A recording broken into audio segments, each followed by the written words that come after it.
weird weekend this past weekend. Nice win Friday at Marygrove, and then kind of a weird situation with weather on Sunday where a game gets canceled 3 minutes before official before it becomes official. Kind of talk about both games. Well, we came off a big weekend last week. Had a good week of training. Kind of was able to game plan for both games throughout the week, and then Friday went down to Detroit. It was our first time down there playing Marygrove. Great campus, great field. It was a good atmosphere, and we came out strong. A lot of guys stepped up. We were able to get a lot of guys in that game, get some guys some experience that hadn't played yet, and some nice goals all around. We ended up scoring 5 goals, which we haven't done as a team in quite a while. So it was a good overall performance from the team, some good things, but we also got some good stuff on film of stuff that we needed to work on for Sunday's game. So that was a good win for us, but going into Sunday, we knew that we had to come in prepared. Ohio Dominican's one of the top teams in the region. They beat us both times last year, so that was the only team in our conference that really we couldn't get a point off. So we knew that we were up for a test. Went all the way to Columbus, 5-hour drive, night in the hotel. Got to the game, started off pretty well. Guys were working hard. I thought ODU, as usual, kept a lot of possession. That's one of their things that they love to do. But as far as chance-wise, I thought it was pretty even.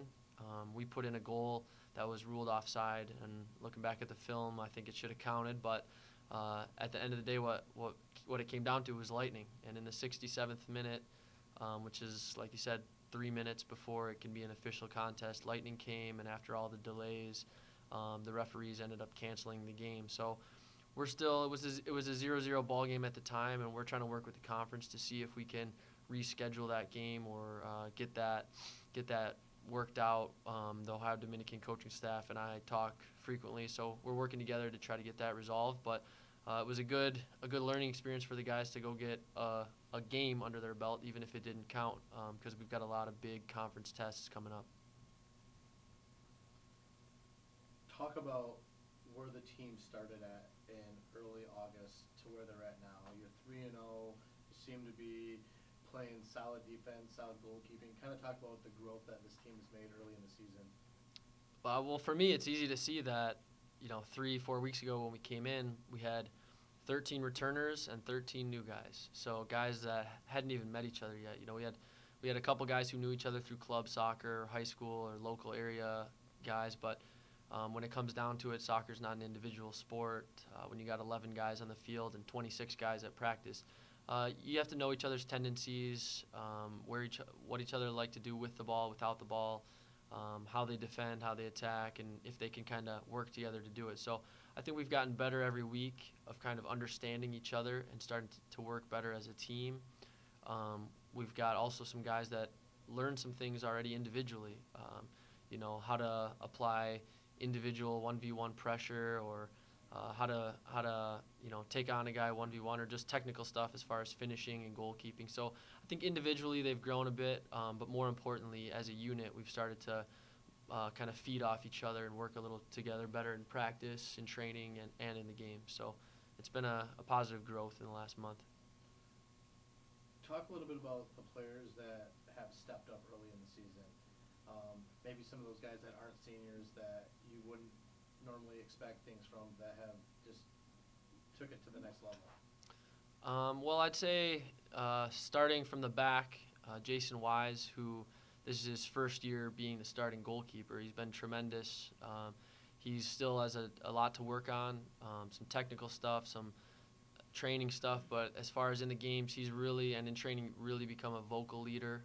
When the game goes on, he's kind of grasped that leadership role of knowing that, hey, the buck stops here, I'm the goalkeeper now.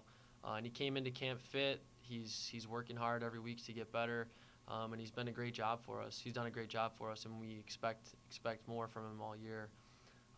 We've got some freshmen that, coming in, you never really know. You know how good they are coming in as recruits, but you never know how they're going to mold against guys that are 4 years older than them, if they can come in and get some minutes, if they can come in and be a starter, or if they can come in and be a starter and really make a difference. We've had 2 freshmen really that stick out in my mind right now. Zach Vassold, who started every game for us at defensive mid, which is one of the most important kind of cogs in the puzzle. It's right in the middle of the field. You're kind of the keystone to the defense as well as the quarterback in the offense sometimes. So he's gone both ways and really done a good job for us. And then Lawrence Patterson, who's came out of the Flint area. He's a lefty, but he's been playing on the left and the right in our games. Scored 2 great goals on Friday. The first, he was able to take on a couple guys and dribble the ball from midfield and end up finishing it. And the second was just an absolute perfect strike from the left side, one touch into the upper corner. So he's done a good job for us. Very technical player, still getting used to some physical stuff, but I think both of those guys have really stepped up. And then our back line, I mean, they're all returners. All the starters are returners, and all 4 of them, and including the guys that come off the bench, have really shown that in the last year and a half we're going to make a commitment to staying organized and being physical and working together. And so we've got a couple great guys back there, and all around a lot of guys have stepped up. Talk about your upcoming games.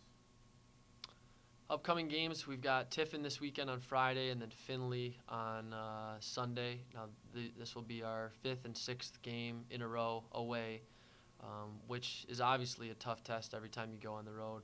For us, we don't mind it that much. We think of it as a business trip. We go out, we know what we're eating, we know what time we got to be in bed.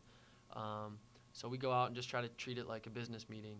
And I think it's good, but you know, last year we had a nightmare against Tiffin at their place. We beat them here, but when we went there, they really put it on us, and it was a learning experience for a lot of guys. We weren't 100% healthy, but that's not an excuse. So I think our guys are excited to go back there and give them a test. They've got some of the best players in the conference, a couple all-region guys.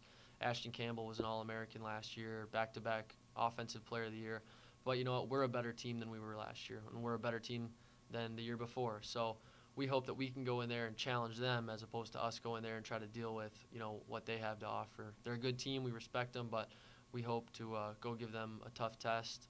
And then after that game is when we'll really start thinking about Findlay, who, again, gave us a challenge at their place last year. It's a small field. It's in a very enclosed atmosphere, which can be good and bad in some ways, but they usually get some good fans there, and it'll be another challenge for us on the road.